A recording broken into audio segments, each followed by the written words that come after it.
We're delighted to have Professor Sunshine Hilligus, who's in the departments of political science in the Stanford School of Public Policy at Duke University. Professor Hilligus is also the director of the Duke Initiative on Survey Methodology. She's published widely in the areas of political behavior, campaigns and elections, survey methods, public opinion, and information technology and politics.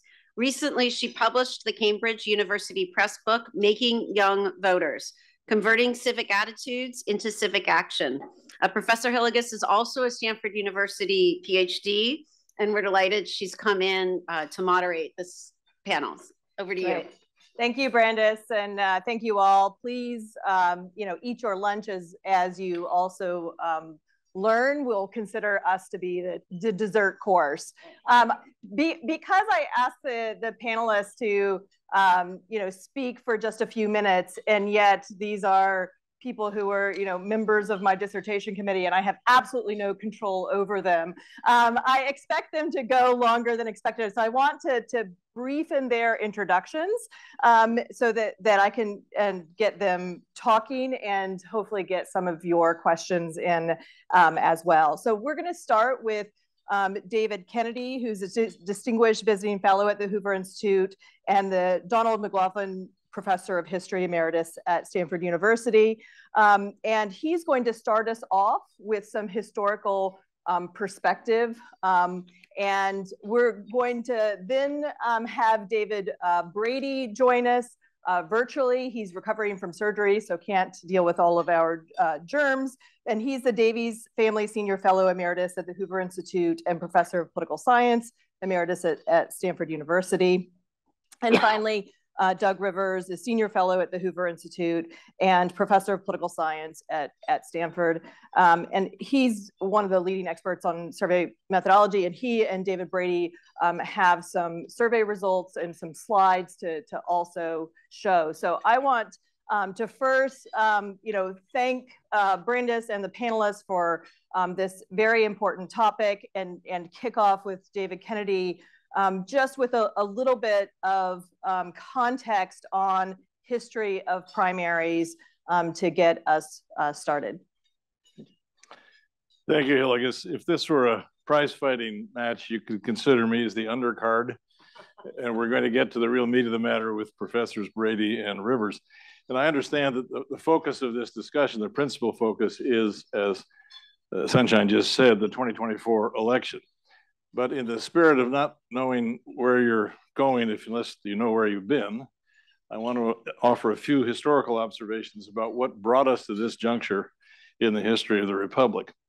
The Constitutional Convention delegates at Philadelphia in 1787 debated a lot of things, but the question of how to elect a president, as the very consequential Pennsylvania delegate James Wilson said, was the most difficult of all on which we've had to decide.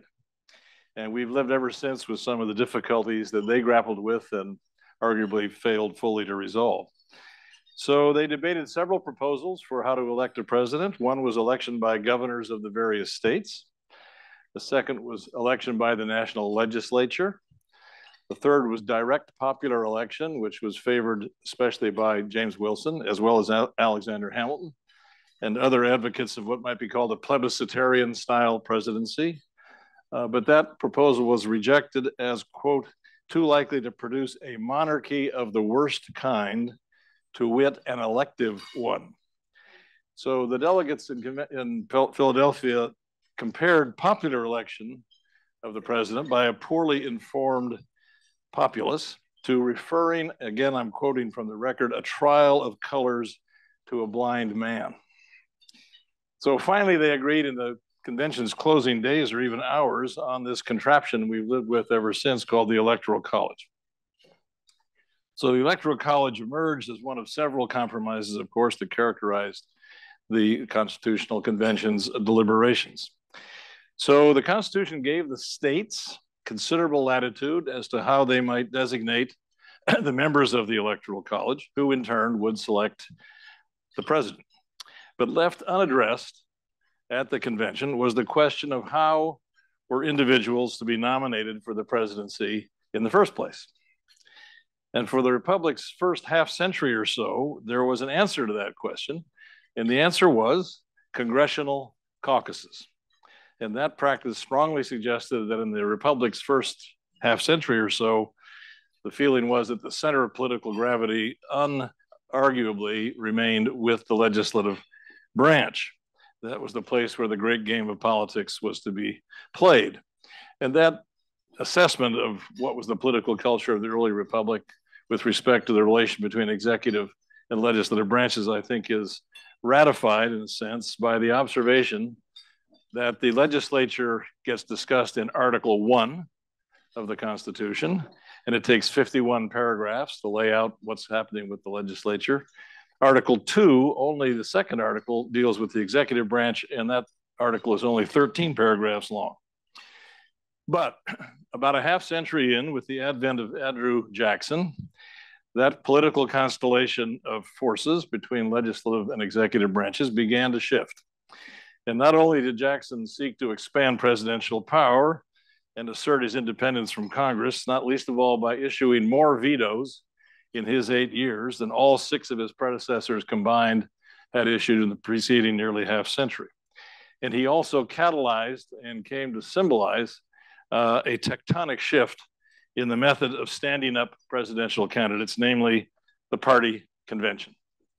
And the first political party to nominate a presidential candidate actually was something called the Anti-Masonic Party, which disappeared after one very brief appearance in the national arena.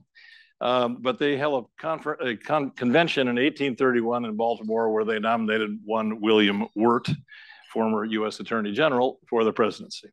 And the lasting legacy of that short-lived party was that Baltimore convention.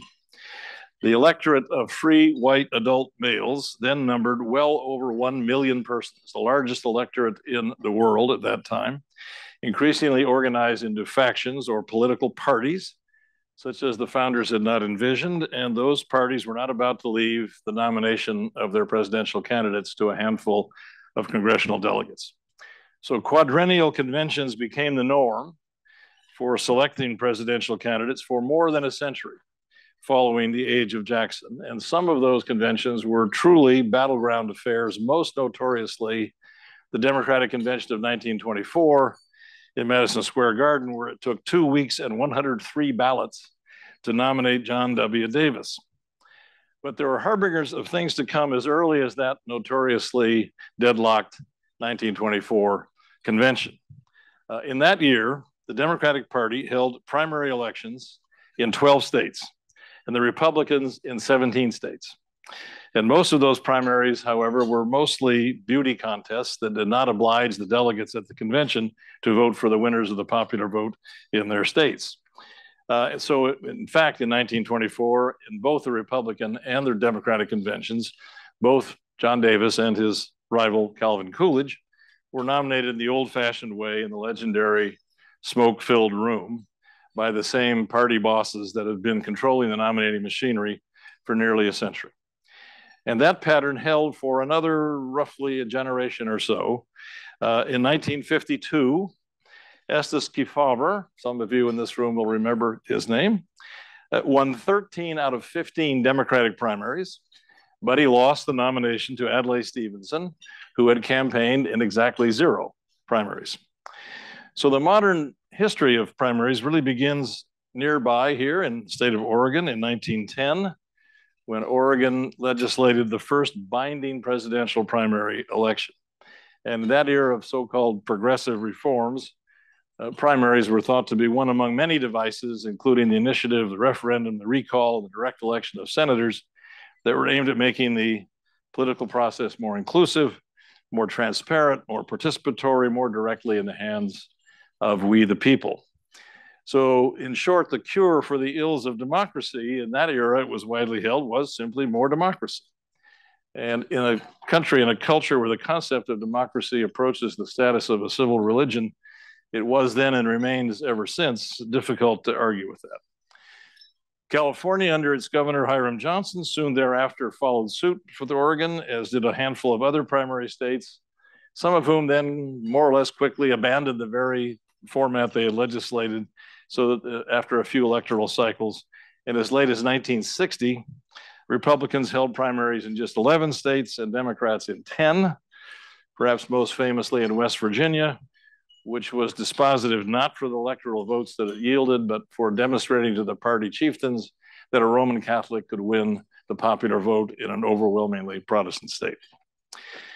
And then came 1968, which rang down the final curtain on the already fading era of consequential conventions. Democrats again held primaries in 10 states in 1968. Eugene McCarthy prevailed in 6 of those, Robert Kennedy in 4 of them, but the nomination went to Hubert Humphrey, who, like Adlai Stevenson in 1952, had not campaigned in a single primary. Now, what many regarded as that high-handed behavior and Humphrey's subsequent humiliating loss triggered drastic reforms and ushered in the era in which we've lived ever since. Minnesota Representative Donald Fraser, South Dakota Senator George McGovern undertook to rewrite Democratic Party rules for selecting presidential nominees and inaugurated the era of primaries in virtually every state or their near equivalent caucuses. Democrats retained a bit more of the legacy process by granting votes to slightly more so-called superdelegates than Republicans, but in both cases, in both parties, the role of the institutional party and its leaders in the individual states was markedly reduced in deference to the vox populi that was registered in the primary election booth. And ever since 1968, if not earlier, the national conventions have become little more than what I would describe as infomercials that essentially publicize decisions that have long since been made in the primary through the primary process. So I'm going to leave it to the other members of this panel to examine further what have been the consequences of that transformation. But I can't help note that the shades of those founders like James Wilson and Alexander Hamilton I'm guessing, must be looking on with wonder and fascination and maybe more than a touch of second thoughts as they observe the evolution of the kind of plebiscitarian presidency that they had championed.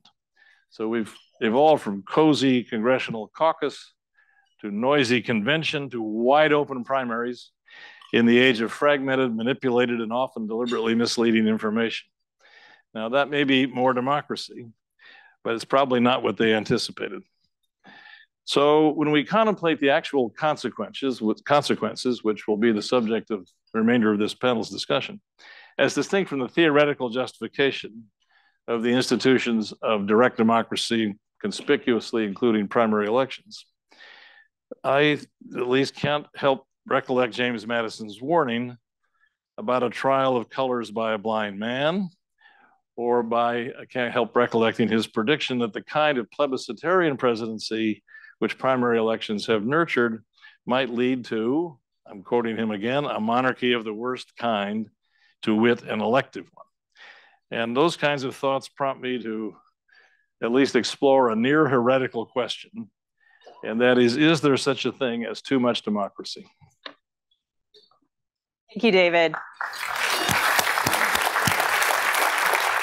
We're now going to turn to another David, who I mentioned his title, but haven't mentioned that he's also a former deputy director of Hoover, a recipient of amazing teaching awards, a former member of my dissertation committee.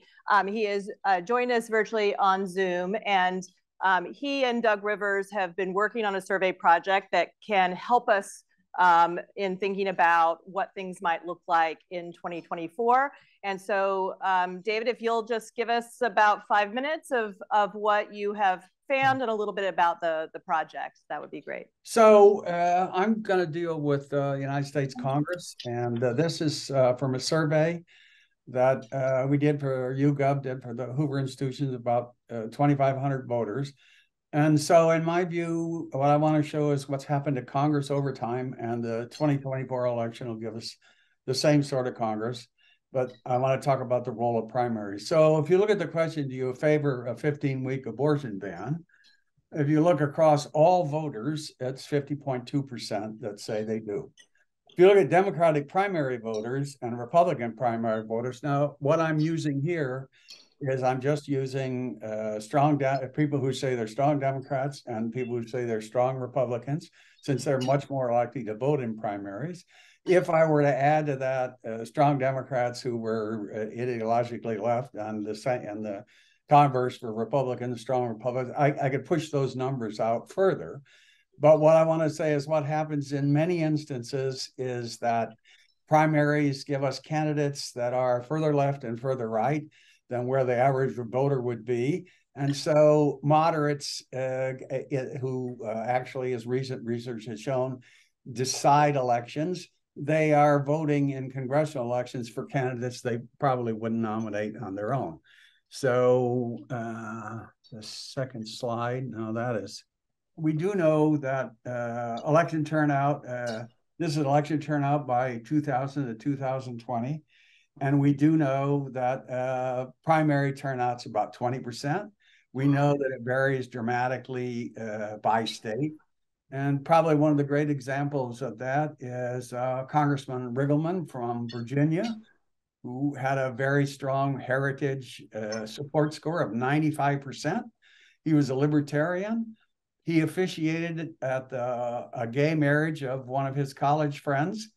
And in a very small turnout of about 34 people, 3,400 people or less, he lost the nomination to be a congressman from that district to a fundamentalist preacher who argued that he shouldn't be congressman because he had done that. So the level of the turnout makes a difference. So this just is some quick examples of what the point I was making. You can see here that on the minimum wage, 50.2% favorite, but 84% of primary voters favor it, and Democratic and Republican primary voters are 14. You can see the same sort of results with build the wall, cancel student debt, abortion ban at 15 weeks, and agree with Dobbs. So the bottom line is this is consistent across a set of other, and if you look compared to all voters by primary voters, in my measure of it, you can see that on aid to the poor, military, environment, the differences are consistent across these set of issues. And then it's also less true with Medicare, but and there are some other issues where it's not. But in general, that first slide is correct. Now, this is I then took the Emeritus of Democratic Action, which is a liberal group that chooses roughly 20 votes, sometimes a little more or less, in a given congressional, in a given Congress, and they score members. So if they say you should have voted this way on 20 issues, and you vote that way on 20 issues, you get a score of 100. Now, I think what's interesting in this is if you look at the average House ADA scores, in every single year, the ADA losers, and this is incumbent Democrats who lost from 2000 to 2020, in every single year, the average ADA loser score is below the average score for the Democrats in the House of Representatives, which means it's the moderates, the people who would compromise, who are going to lose. And even more interesting, here are the ADA primary scores of losers who lost in a primary. Now note here in 2008, the average ADA score of someone who lost in a primary was 100. Here it's 92.85. 80 was close, but 95.76, 95.83. And the reason that's important is so you look like somebody like Crowley, who lost to AOC in a reasonably low turnout election. He had a score of 100.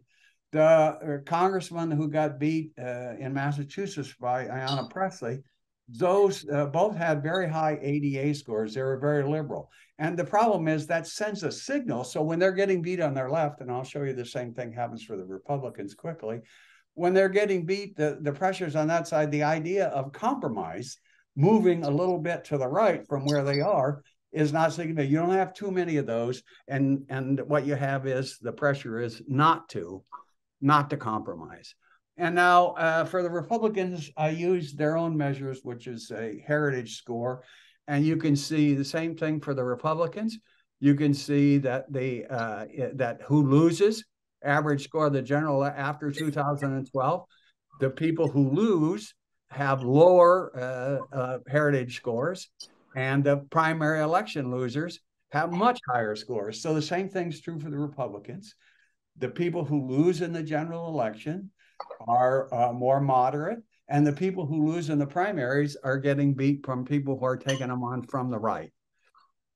Now, the result of this is, it seems to me, the number of Republicans with zeros on the ADA and the number of Democrats with hundreds, those increase. If I drop that number from ADA score of 100 to 95, it would, of course, shoot up. And this and everything, again, take comma. This is the number of Democrats with a 20% or more, with at least a 20 heritage, with a 20 or below heritage score, or above, sorry. And this is the number of Republicans who have a score 20 or above ADA score. And you can see, since those two scores come in, it just drops off. So you end up with the House of Representatives hollowed out. Moderates lose in the general election, and they lose in primaries. Danielle Thompson's book, looking at state legislators, which is a very good source of where candidates come from, she shows definitively that moderates are much less likely to run. And the most probable reason for that is money comes to people who are on the left and on the right. The end result is you get a House of Representatives where moderates lose general elections, where even on the left and the right, from both parties, there's very little incentive. In fact, there's disincentives to compromise on legislation. And then you get these sorts of results where you don't get much in the way of compromise. I'm going to finish quickly with the Senate, where it's a little harder to do for the Senate because you don't have so many elections. But again, note that, and I'm now using the ADA scores solely. For our average Republican ADA score, 20, note that the losers were 32, 7, 40, 4, 18, and so on and so forth. So the people who lose in the Senate, pretty much the same story. And in the second part, this is the Democratic average losers ADA score, and the post-2012 Obama, that's what you get. Here in the 2014 election, 6 Democrats lose in that election. Their average score is 65, which is well below the average Democratic score. Here it's 89 to 60, 89 to 65. And the end result of this is you get a Congress, a Senate, where the number of people with zero scores or 100% scores increase dramatically. And what you get is a House and a Senate, and I expect the 24 election will give us the same result.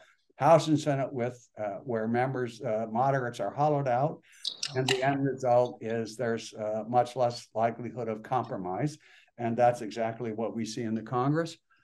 And that's it. I'm not too far off my time. Thank you, David. Especially given the computer difficulties. Next up, Doug Rivers is going to tell us a little bit about the presidential race coming up, and take it up. A little bit. Yeah. So we've begun a new project here at Hoover in collaboration with a group at Yale and Arizona State to conduct the biggest ever panel study in a presidential election. So we're taking a group of 100,000 people and interviewing 3/4 of them every 4 months, and the remaining 1/4 every month. And with the idea that we will be able to trace changes happening over what is likely to be quite a momentous election. And thank you very much, Condi, for supporting the project. That wouldn't have been possible without the Hoover's participation. We're undergoing a period of remarkable electoral change. Rural areas have become so overwhelmingly Republican that they're the basis of Republican wins in elections. And suburban areas that used to be reliably Republican have become competitive or actually marginally more Democratic. And then one thing I didn't have on my bingo card is that minorities, their support for Democrats would exhibit some erosion. So we're in a very confusing time, and it's created problems for polling. Notoriously, we've seen misses, that is, overestimates of what the Democratic vote would be, particularly in the Midwest. But at a more fundamental level, we don't really understand. We understand who has moved, but we don't really understand why they've moved and what is the dynamic that's making this work. So I thought I'd talk a little bit about where we are today. So you've seen recent polls that show basically an even race between Biden and Trump in 2024. The problem with that is these are polls that had the margin off by 4 or more points in 2020. So that an even race is one that is certainly in the places that count, the battleground states, is going to be something that's 6, 8, or even 10 points Republican, which is causing alarm on the Democratic side. I'll show you some data that we just collected in the last week that shows what the problem is for Democrats. So we asked people who did a better job as president, Trump or Biden. And we've divided the group into three groups. On the blue bars are Democrats. And so not surprisingly, you see that most of them think Biden has done a better job than Trump. And the red bars are Republicans who believe overwhelmingly that Trump did a better job than Biden. But overall, you can see that the Republican support levels across the board are more consistent than Democrats are. And then among independents, they're more on the Trump side than the Biden side. Republicans need independents to win a national election. It's not good enough to be even among independents, but the sort of majorities you're seeing at the moment are giving a view that Biden is in serious trouble. I wouldn't take that too seriously at this point. The reliability of polls at this point as a predictor of an election a year out aren't great, but the alarm bell should be going off with numbers like this. And typically what happens is you have an incumbent president and you have a lot of alternatives on the other side. And so people can imagine their preferred alternative and they're going to be more in favor of that than, the devil they know, the ideal alternative. What we're seeing though this year, of course, is that the alternative is someone they understand very well, which is Donald Trump. So that kind of dynamic isn't likely to help Biden out. We also asked people, what they think is going to happen in the election, who's going to win. So we said, give us the probability that Biden will win or Trump will win or somebody else will win. So there are about 15% of the people who think someone else is going to win, which seems improbable at this point. Overall, what you saw is about a 60-40 advantage for Trump over Biden. What these plots show is the actual distribution of those probabilities.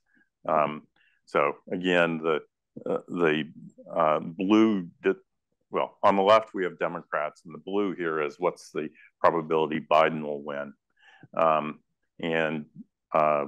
You can see that most Democrats think Biden will win, but the majority think it's going to be close to a 50-50 election, which as a professional pollster in this world seems to me a relatively accurate perception of where we are.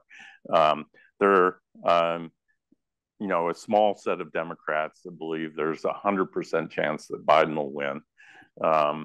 There's a bigger set of Republicans, the red over the, a bigger set of Democrats who think that Trump is going to win with 100% probability. So they're quite pessimistic about Biden. On the Republican side, what you see is they overwhelmingly think Trump will win. There's very little doubt. So Republicans do believe that Trump is going to win the 2024 election. And so they're not, whereas Democrats here have a huge amount of uncertainty. Now, the case for the Biden campaign is, well, maybe this is like 1983.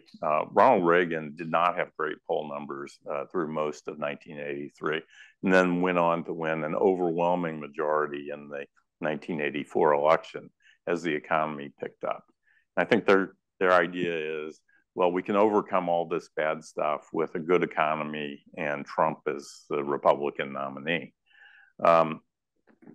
I think that is somewhat of a misperception. In the old days, the famous James Carville line, it's the economy, stupid. You don't need to know who the candidates are. You can predict the outcome of the election by the state of the economy. That was true, through basically the 1990s, but it's no longer true today. So let me show you a couple pieces of data on that. First, asking people, is the economy getting better or worse? Now, objectively, I think it's a little hard to say the economy is not getting better now than it was a year or two ago. But the difference between Democrats and Republicans on this is like they're living on different planets. The overwhelming majority of Republicans at the moment say that the economy is getting worse, not better or the same. Democrats, about, I think it's 37%, think that the economy is getting better, but it's not an overwhelming support for the economic performance. If you go to the Ronald Reagan question, which is, are you better off now? So Reagan's famous question in the 1984 presidential debates, are you better off 4 years ago now than you were 4 years ago? This is a standard one that we've asked in polling forever, though we usually ask a year ago because people actually don't remember very well 4 years ago. Again, what you see here is the overwhelming fraction of Republicans say that they're worse off today than they were a year ago. Among Democrats, a higher fraction say they're worse off than better off, which is not what you would expect at all. But you see this polarization in people's perceptions of whether they're better off or worse off. Now, it turns out what you can do with a panel study where you keep re-interviewing the same people is you can look at what they told you their family income was a year ago. Well, it turns out their family incomes are up, but that's unrelated to how well they say they're doing. You look at unemployment. Well, there's no relationship between unemployment and what people are saying about how they're doing. You would think that maybe if inflation's the problem, that renters, where rents are up substantially, would be more negative than homeowners. In fact, it's the reverse. So what we have is a situation where people's economic evaluations appear to be driven by their political beliefs rather than their political beliefs driven by the state of the economy. The result of that is a world where we expect much less of responsiveness to a better economy in 2024. And the result of that is, I think, we may see quite a different pattern than what we would have seen 20 or 30 years ago when an incumbent could ride a good economy to a re-election. Great. Thank you, Doug. And I'm going to ask a single question that each of you, I hope, will try to answer. I have a page of it of different questions, but I want to give the audience a chance to ask. David Brady pointed out this pattern that it is becoming increasingly apparent that, right, the primaries are resulting and contributing to more extremism. Turnout is low. And so the question is there have been discussions about various reforms and, you know, comparing how we select nominees today relative to how it was done historically. Like, should we make a change? And not to say that it's possible. And so this is a little bit of stealing a question from Brandis from the previous panel. But I wondered, in light of what we see in terms of public opinion and the translation of public opinion into, you know, the elected officials, you know, is there a reform that you could imagine might make a change? So I'll start, David Kennedy, with you. Well, let me say by way of preface to my answer that you can't be a student of history for very long without developing a keen sense of irony. Because the primary election mechanism, when it was first introduced 100 years ago, and as it now dominates the scene, was justified, not unreasonably, as a way to make the political process more responsive to the popular will and so on. But in practice, because of the polarization that it has nurtured, it's made it more difficult for the political system to express the will of the majority. As David Brady's slides about abortion and minimum wage and other issues instruct us. So there's something really perverse about the actual consequences of something that was accepted in the culture at large as a majoritarian leaning reform.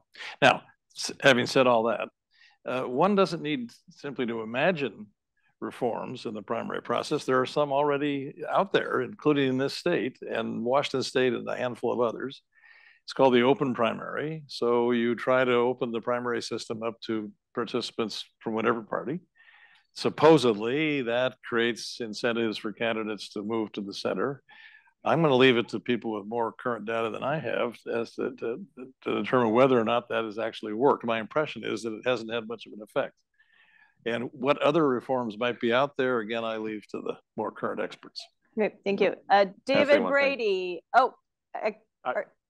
One thing that struck me in your talk was you talked about the humiliating loss of Humphrey, who had won 0 primaries, and then the modern primary system that was the McGovern-Fraser reforms that led to McGovern's quite a bit more humiliating loss.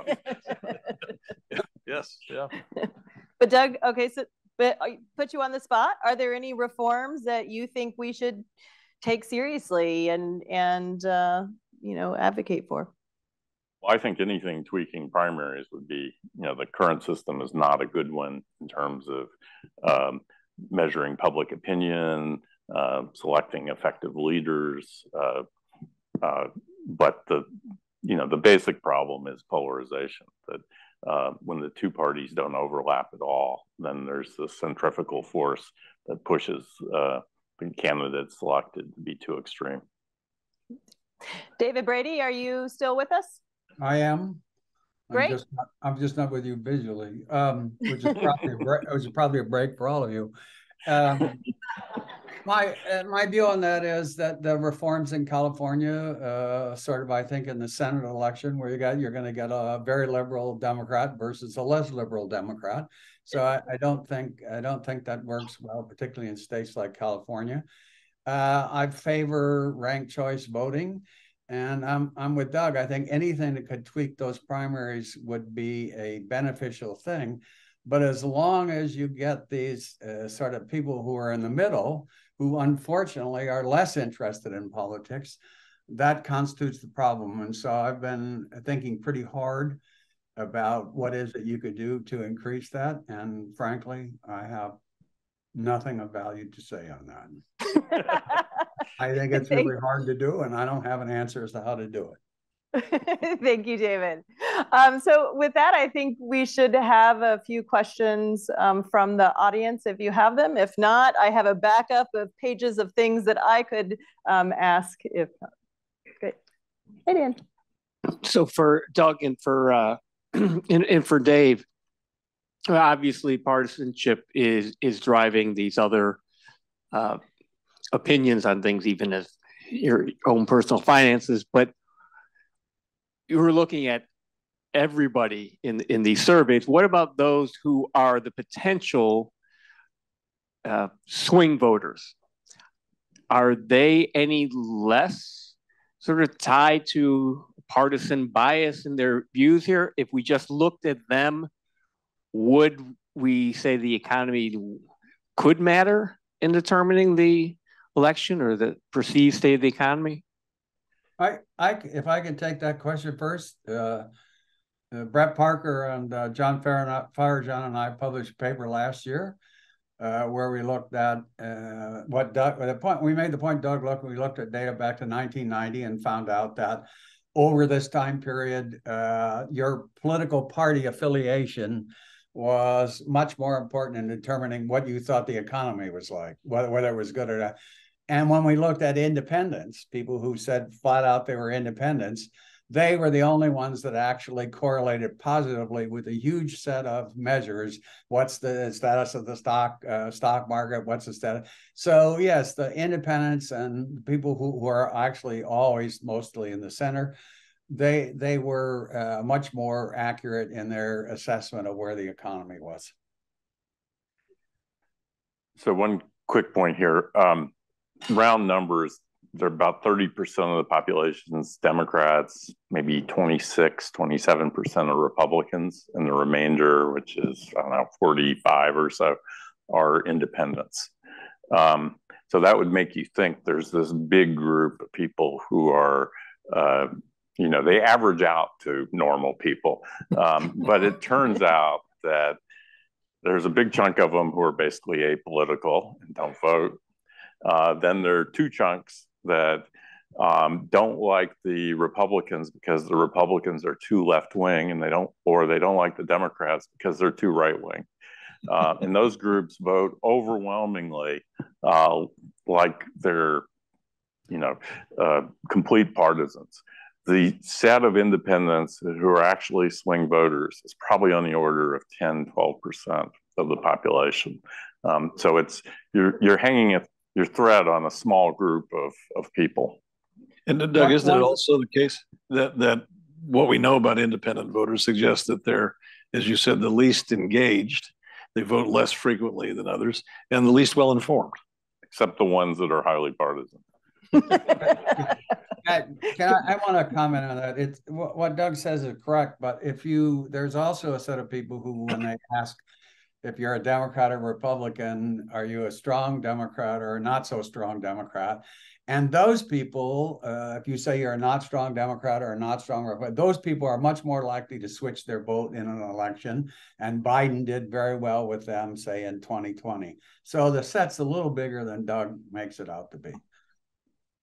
Not much, but bigger. 13%. All right, we have another question here. Addressing the independent voters you're talking about, is there a way that the primaries could better address the independent voter? And also, could you include any comments that you have on the growth of the independent voter in current times versus the amount of polarity that is occurring? What is the relationship, if any? Doug, do you want to take that? As I understand your question, we've had rising numbers of people calling themselves independents, a bit of a rise over the last 50 years. At the same time, you've had polarization, and so the primary explanation, which is due to Mo Fiorina, who's sitting somewhere over there, is that it's sorting. That what's happened is not that people have changed, but that the parties have changed. So there are no more liberal Republicans or conservative Democrats. And the result is that voters then sort themselves into these groups. So I don't know if that's responsive. I agree with that. I would say that the Republican Party is more homogenous on that dimension. That is, if you look at them, there are more people who say they're conservative. The Democrats are a little more heterogeneous on that. They still have, as you look at these surveys week by week, YouGov economist surveys, The Democrats run between 40 and 30% who say they're either moderate or conservative. Much smaller proportions say they're conservative, but the Democrats are more heterogeneous.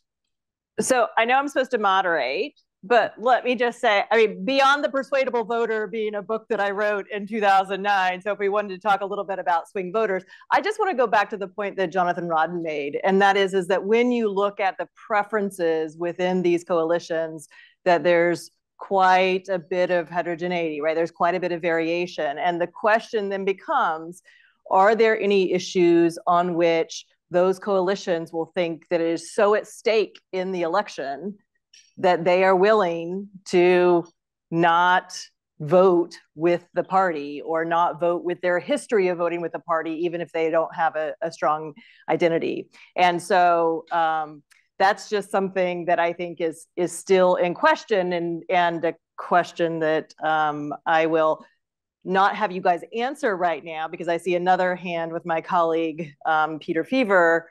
So we'll let you jump in, but I want you guys to think about if there's any particular issues coming up in this cycle. Peter.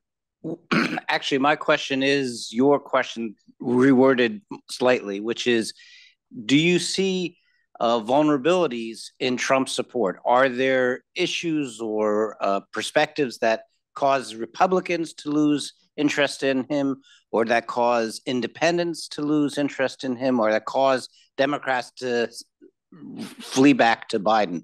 You presented sort of a static picture. I'm wondering, what are the things that might move? I guess that was to me.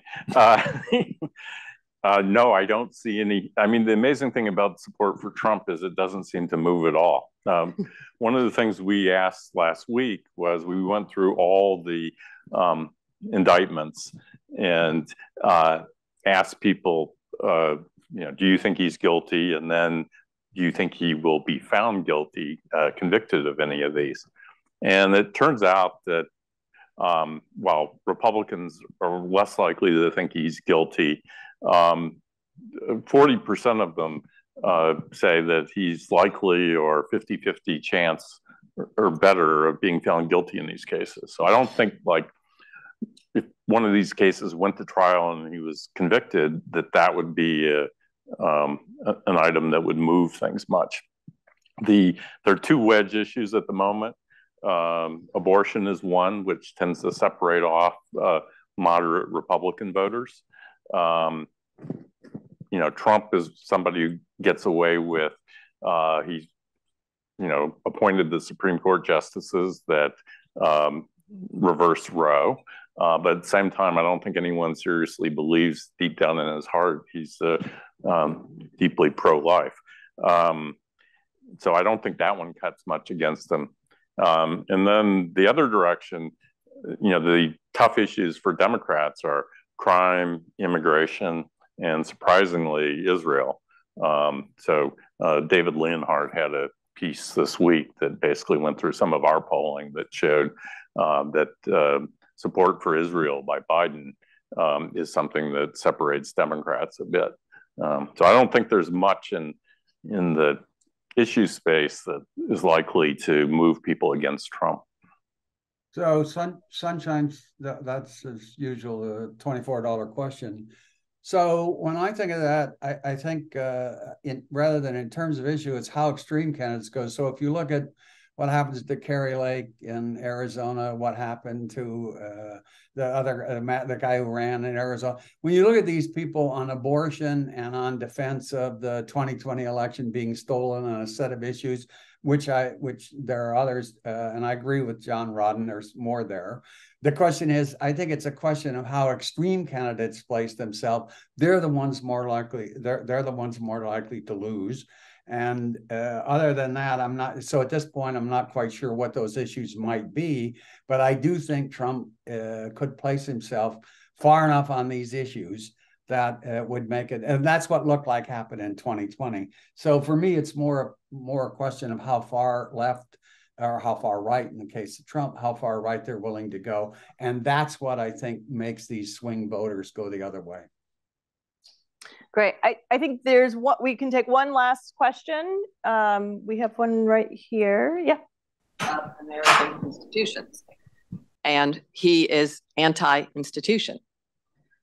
So he is an existential threat to democratic institutions. My question is, what is the role of places like Hoover, the role, the responsibility of places like Hoover, the Republican Party? Democrats can only do so much. More left-leaning organizations can only do so much. The kinds of reforms that we're talking about in the primaries are not going to come into existence in time for this election. And there is, as we've heard, a very serious threat that he returns to office and threatens the values that all of us in this room are embracing. Well, a big part of the problem is that thanks to primaries, the parties as institutions have less consequential effect on vetting, recruiting, and bringing forward candidates. Again, it's one of these perverse implications of a more direct democracy kind of arrangement. So I go back again to what I said about irony is inevitable when you study these kinds of evolution. Let me make one last observation.